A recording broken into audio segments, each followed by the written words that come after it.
과거 부산에는 집단 수용 시설이 많았습니다. 한국 전쟁 직후 전쟁 고아와 같은 사회적 취약계층이 밀집하게 됐고 항구 도시로서 해외 구호물자를 받기 수월한 환경이었기 때문인데요. 이래 우후죽순 생겨난 시설에서는 대규모 인권 유린이 자행되기도 했습니다. 지금부터 형제복지원의 모델이 되기도 했던 수용소.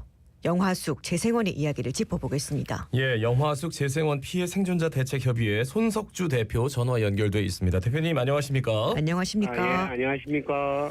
예, 앞서 자갈차즘에 잠깐 언급을 했습니다만 영화숙 재생원이 어떤 시설이었는지 먼저 좀 짚어주시겠습니까? 방송 듣고 계시는 시청자 여러분들, 저 형제복지원은 잘 아시지만 영화숙 재생원 잘 모르시는데요. 예. 저희들은 그 영화숙 형제복지원 생기기 전에 있었던 시설이고 형제복지원과 똑같은 시설이라고 생각하시면은 제일 간단하겠습니다. 네네. 이 피해자 대부분이 전쟁 고아도 또 불황저도 아니었다고 들었거든요. 그렇다면 대표님께서는 언제 좀 어떻게 하다가 그곳에 가시게 된 걸까요? 저는 그 경남 양산에 있는 국민학교를 다니던 2학년, 그러니까 2학년 3학년 무렵에 부산 내려갔다가 거기에 납치되다시피 해서 끌려가고 수용되었던 피해자거든요. 예. 그래서 저를 생각해 보면은 거기 있었던 10명 중에서 절반 이상은 아마 부모가 있고 형제가 있던 멀쩡한 사람들인데 그 고아 아닌 고아를 만들어서 불황하라고 해서 무조건 거리에서 끌려갔다고 생각하시면 되겠습니다. 예. 거리에서 끌려갔다 납치돼서 이런 시설에 수용이 되고 네. 듣기로는 이제 잠잘 때도 몇십 명이 몰아 누워서 칼잠을 자야만 했고 가혹행위에 그렇죠. 식사도 제대로 할 수 없었다라고 하더라고요. 예. 좀 아픈 기억이어서 좀 꺼내는 게 쉽지는 않으시겠지만 혹시 그곳의 생활에 대해서 좀 말씀을 해주시겠습니까?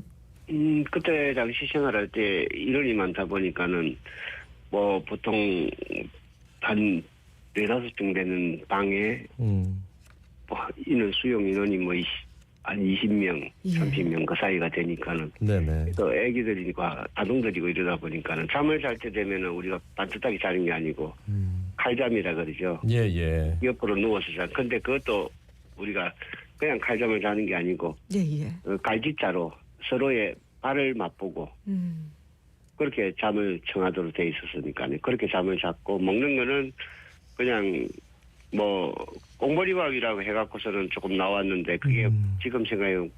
보리가 아니고 밀 삶은 거 그거 하고서 그 밥을 줬고 저장 주는 게 그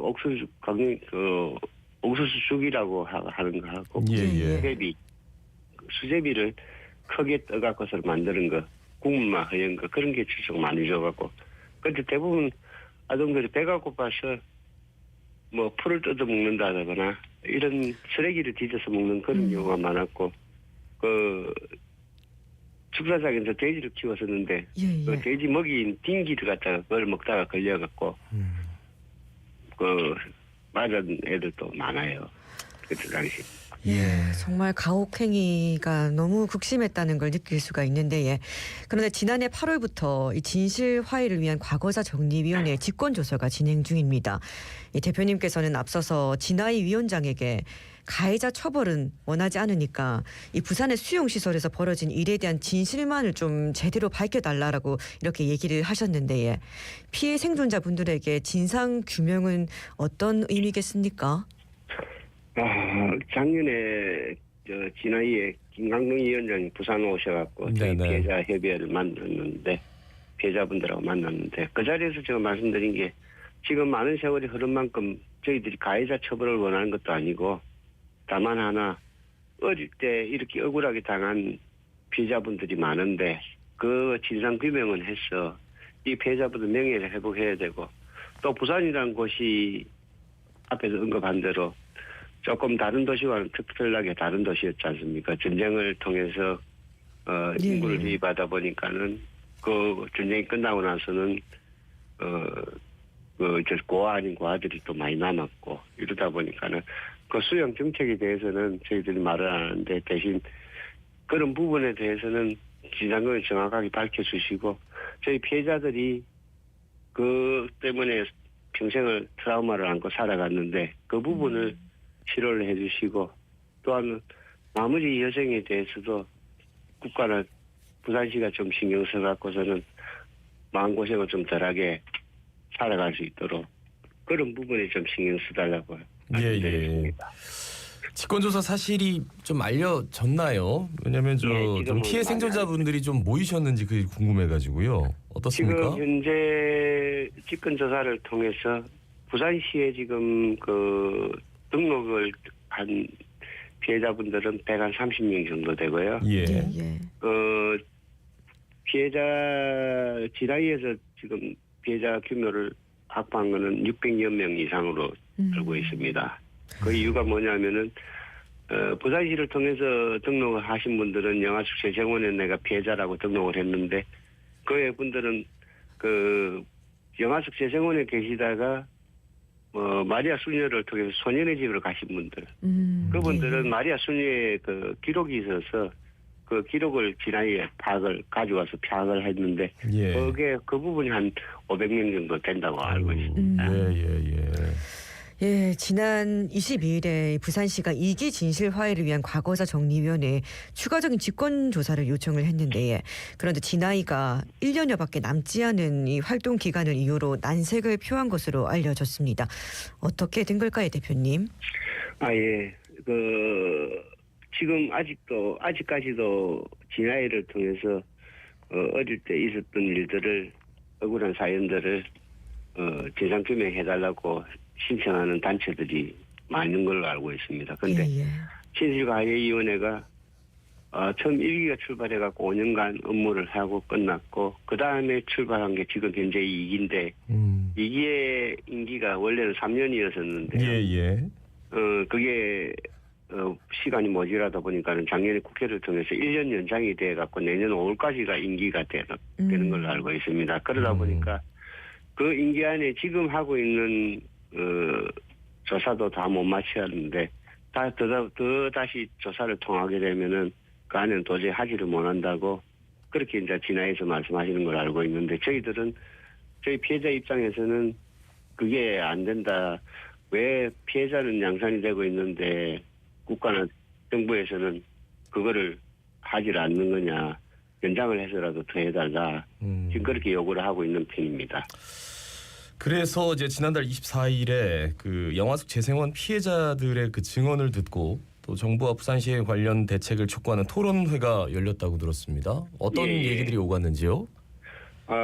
지난 24일 그 부산지방법원 앞에 있는 변호사회관 대회의실에서 저희들 지원해주는 각 전국의 대학 교수님들이나 또 변호사님 또 전국에서 활동하고 계시는 인권 활동가님들하고 저희도 피해자분들하고 모여서 한 100여 명이 모여서 토론회 및 학술 대회를 했습니다. 거기서 지난 과거에 피해자분들의 증언을 듣고 또 현재에 나가고 있는 각 지원단의 교수님들이나 피해자분들이나 또 법조계 계신 분들을 통해서 현재와 미래를 통화를 하는 그런 학술 대회를 같이 정리했고 앞으로의 정부나 국가나 부산시를 상대로 어떻게 해야 될 것인가를 그리고 또 어떻게 해야 피해자들의 아픔을 달래줄 수 있는가 그 고통을 없애줄 수 있는가 하는 그런 면에서 많은 얘기들이 오고 갔고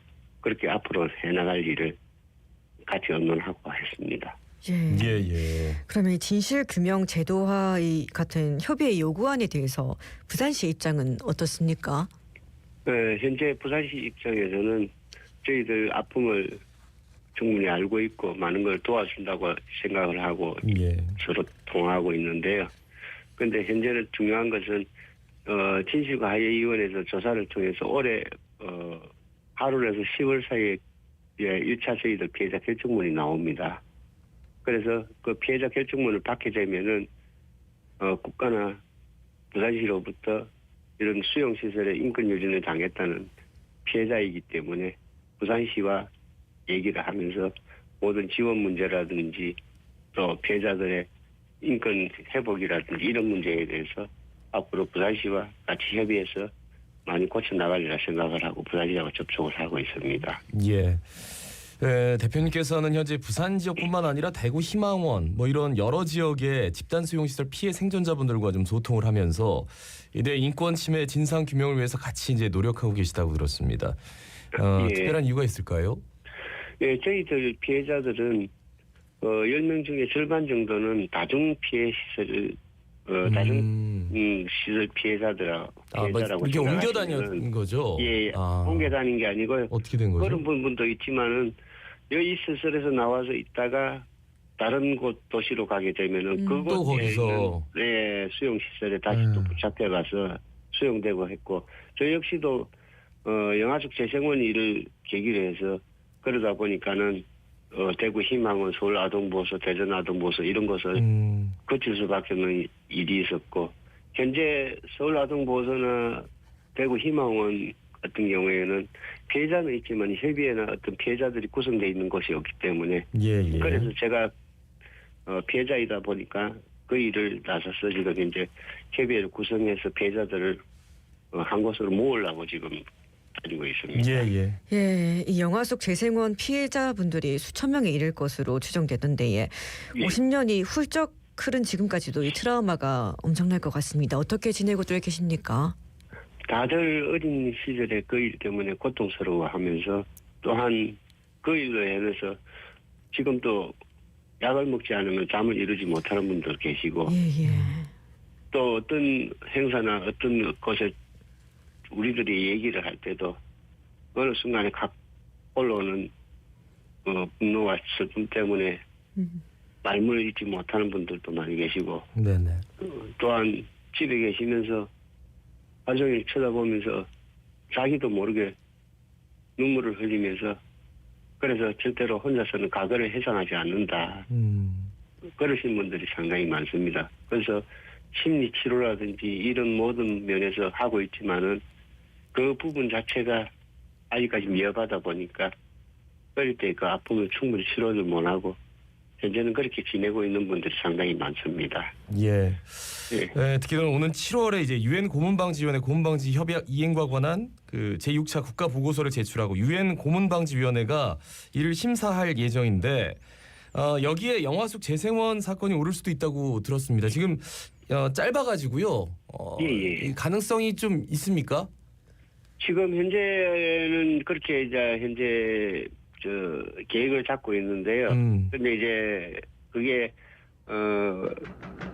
유엔 고문 방지 협약이라는 것이 저희가 시간 관계상 말씀을 여기까지 듣는 점 좀 양해 바라겠습니다. 말씀 잘 들었습니다. 영화숙 재생원 피해 생존자 대책 협의회 손석주 대표였습니다.